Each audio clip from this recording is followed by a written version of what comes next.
राम मंदिर चंदा चोरी का मामला अब लगातार गंभीर होता जा रहा है। इस मामले में एसआईटी की शुरुआती जांच में कुछ ऐसे दावे सामने आए हैं जिन्होंने सबका ध्यान खींच लिया है। रिपोर्ट के मुताबिक शुरुआत में दान की गिनती के दौरान कथित तौर पर 500 रुपए के नोट अलग निकालकर कपड़ों और जूतों में छुपाए जाते थे।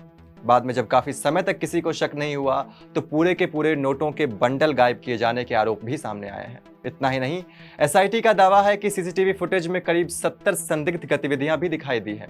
हालांकि ये भी शुरुआती जांच के दावे हैं और पूरी सच्चाई जांच पूरी होने के बाद ही सामने आएगी। अब इस मामले में जांच एक कदम और आगे बढ़ सकती है। अयोध्या पुलिस 5 आरोपियों का पॉलीग्राफ यानी लाई डिटेक्टर टेस्ट और नार्को टेस्ट कराने की तैयारी कर रही है। पुलिस का कहना है कि पूछताछ के दौरान आरोपियों के बयानों में कई जगह विरोधाभास देखने को मिले हैं, इसलिए अब अदालत से अनुमति लेकर ये दोनों टेस्ट कराने की तैयारी की जा रही है। अब सवाल यह है कि आखिर पॉलीग्राफ और नार्को टेस्ट होता क्या है। पॉलीग्राफ टेस्ट में किसी व्यक्ति की हार्ट रेट, ब्लड प्रेशर और सांस लेने की गति को रिकॉर्ड किया जाता है। अगर सवालों के जवाब देते समय इन चीजों में अचानक बदलाव आता है तो इन बदलावों के आधार पर जांच एजेंसी ये समझने की कोशिश करती है कि व्यक्ति सच बोल रहा है या नहीं। वहीं नार्को टेस्ट की बात करें तो डॉक्टरों की निगरानी में व्यक्ति को ऐसी दवा दी जाती है जिससे वो लगभग बेहोशी की हालत में चला जाता है। इसके बाद उससे सवाल पूछे जाते हैं और उसके जवाब रिकॉर्ड किए जाते हैं। लेकिन यहाँ एक बात समझना बहुत जरूरी है कि भारत में पॉलीग्राफ या नार्को टेस्ट के नतीजों को अदालत सीधे तौर पर सबूत नहीं मानती।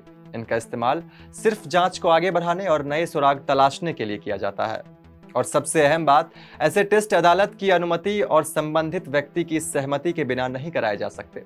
हालांकि ये पहली बार नहीं है कि जब किसी हाई प्रोफाइल केस में पॉलीग्राफ या नार्को टेस्ट की बात सामने आई हो।